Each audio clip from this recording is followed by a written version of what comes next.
Bonjour, un mot, un geste, une attitude en disent souvent plus long que de longs discours sur les intentions réelles d'Emmanuel Macron. La forme, c'est le fond qui remonte à la surface, disait Victor Hugo. Eh bien, avec Macron, on peut dire que nous sommes servis. Le fond du discours de Macron, c'est le contenu de la politique qu'il applique depuis 5 ans. Mais regardez la façon dont il l'exprime, la forme utilisée. Elle révèle une hypocrisie, un art du mensonge qui qualifie totalement le personnage. Il parle d'inégalité alors que jamais la répartition des richesses n'a été aussi inégalitaire que sous son quinquennat, avec un enrichissement à un niveau jamais vu jusque-là des milliardaires dans la dernière période, notamment durant la pandémie. Il parle environnement, alors qu'il maintient l'autorisation du glyphosate et se moque apparemment de toute préoccupation écologique. Il parle pouvoir d'achat, alors que le prix de l'énergie explose, comme celui des produits alimentaires de première nécessité, et que l'inflation est de retour. Quoique pour les 1% des plus riches qu'il représente, l'affirmation macronienne du pouvoir d'achat se vérifie avec un gain d'environ 3%.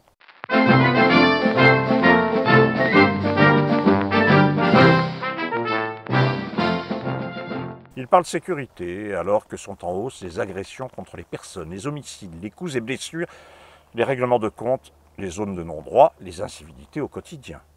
Il parle immigration et intégration, alors que rien n'a véritablement changé sur ce front. Le nombre d'entrées légalisées sur le territoire, le nombre de clandestins, les difficultés d'intégration et l'exploitation politique du thème font de commerce de bien des candidats.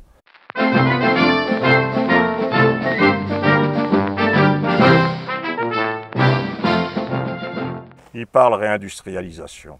Alors que ministre de l'économie, il a cédé des fleurons comme Alstom, Alcatel ou Technip, et au terme de son mandat, le déficit du commerce extérieur s'apprête à battre un record. Il parle démocratie, alors qu'il substitue la soi-disant souveraineté européenne à la souveraineté nationale, le pouvoir de la technocratie à la volonté populaire. Ah, il parle aussi éducation, alors que l'éducation nationale est battue en brèche, que jamais les résultats dans les classements internationaux n'ont été aussi bas, et le malaise des enseignants aussi prononcé, avec par exemple la démission durant l'année 2020-2021 de 1648 professeurs. Ah, il parle de la santé, du malaise hospitalier, alors que depuis le début de la pandémie, il a fermé des lits et des services hospitaliers. Que le malaise, là aussi, s'exprime par le départ de milliers d'infirmiers qui n'en peuvent plus, par le renvoi d'autres, sous le prétexte du pass vaccinal. Il parle Macron, et ne cache pas sa satisfaction, notamment lorsqu'il pose en bonne compagnie.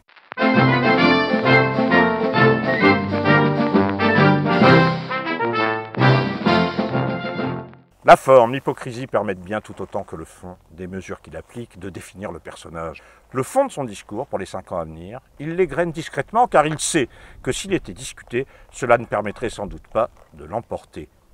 Il s'agit du recul de l'âge à la retraite. Il s'agit de donner ce qui en reste au privé de la santé pour poursuivre le démantèlement de la sécurité sociale, de criminaliser les chômeurs, de favoriser ses amis, les plus riches, de démonter encore et toujours le code du travail, de geler le SMIC.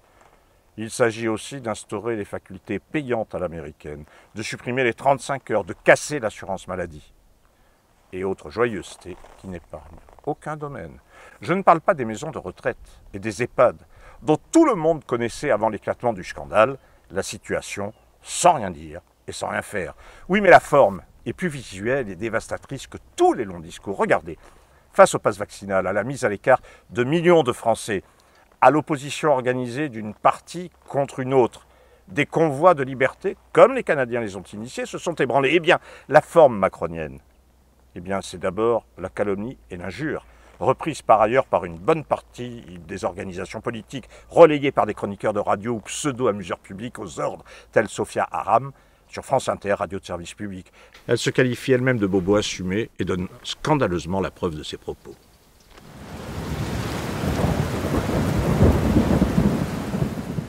Comme hier, les gilets jaunes, il ne s'agirait aujourd'hui que de fascistes, de racistes, d'antisémites. Évidemment, il s'agit, par la forme utilisée dans la communication gouvernementale, de discréditer le mécontentement social et plus l'expression d'un ras-le-bol généralisé. La forme macronienne, eh bien ce sont aujourd'hui, comme il y a 2 ans, les blindés qui occupent Paris pour s'opposer au peuple français.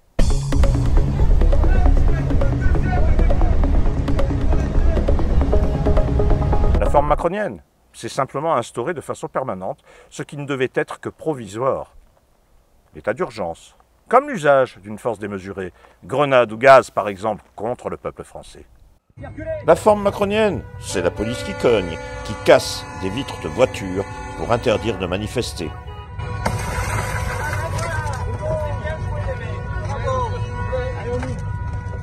Tiens, la forme macronienne, ça vient de sortir. C'est le drapeau français verbalisé. C'est un automobiliste braqué pour lui interdire de manifester.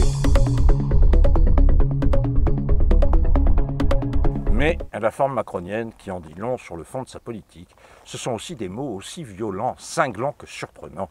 C'est Macron qui affirme prendre un certain plaisir à emmerder les Français, je le cite. Oui, c'est bien lui qui le dit. J'emmerde les Français.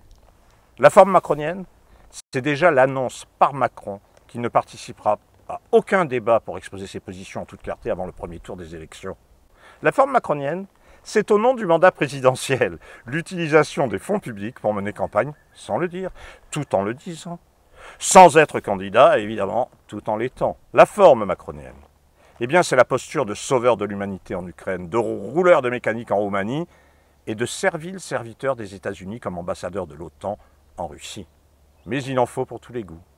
Eh oui, donc la forme macronienne, eh bien c'est aussi un doigt d'honneur adressé au peuple français à la face du monde, diffusé par les services de l'Élysée à l'occasion d'un déplacement joyeux à Saint-Martin dans les Antilles françaises. Et la forme macronienne, ce sont aussi les petits soldats qui reprennent le flambeau, mentent comme le patron, sont agressifs, menaçants, sont violents. J'exagère ? Tenez, le ministre de l'Intérieur Darmanin, dont on pouvait croire au début qu'il faisait de l'humour.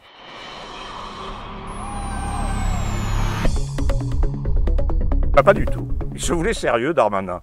Aussi sérieux qu'agressif, méprisant, quelques jours plus tard, faisant à l'occasion et à la surprise générale de la chroniqueuse de BFM Apolline de Malherbe, qui jusque-là n'avait pas vraiment démontré un esprit des plus rebelles, la victime du jour. Est-ce que vous me laissez parler, madame? En l'occurrence des atteintes aux personnes. Non, mais votre présentation, elle est très rapide et un peu populiste. Bon, et c'est la difficulté. Allez-y, essayez de démontrer l'inverse. Non, mais vous vexez pas, calmez-vous. Ce sont vos chiffres. Non, mais calmez-vous, madame, ça va bien se passer. Aujourd'hui, il y a une baisse de 30%. Ça va bien se passer. Il va bien se passer. Non, mais il y a 30% de baisse. Pause. Oh, je vous demande pardon. Comment ça vous va parlez bien se passer, madame. Vous allez voir. Mais il y a 30% de baisse sur les biens. Moi, j'en ai marre des discours populistes toute la journée. Ce sont vos chiffres. Ils sont tirés du site du ministère de l'Intérieur. Vous n'évoquez même pas. Ah, il est beau. Il a beau dos le discours macronien, dans le fond comme dans la forme, sur l'égalité, la fraternité, la liberté et aussi la moralité. A-t-on touché le fond? Est-il possible d'aller encore plus bas? Et si oui, comment la France, la nation et les Français pourront-ils se relever? Sur le fond comme sur la forme, rien n'est épargné. La catastrophe est là, mais il existe des moyens de la conjurer. Le premier de ces moyens est sans doute de ne pas remettre les clés du pouvoir à ceux qui l'occupent depuis 5 ans.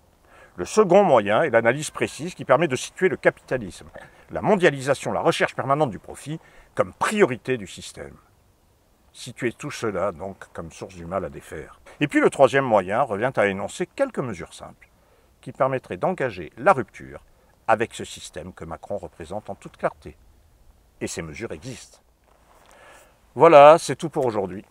Avant de vous quitter, laissez-moi vous demander de cliquer, si vous êtes d'accord, sur le petit pouce bleu quelque part sur l'écran, pour permettre à cette vidéo d'être bien référencée. Si ce n'est déjà fait, vous pouvez également vous abonner à ma chaîne, en signe d'encouragement et aussi pour être informé directement des nouveautés. Enfin, vous pouvez me retrouver avec quelques amis sur le site La Sociale, où sont publiés régulièrement articles, éditos, analyses.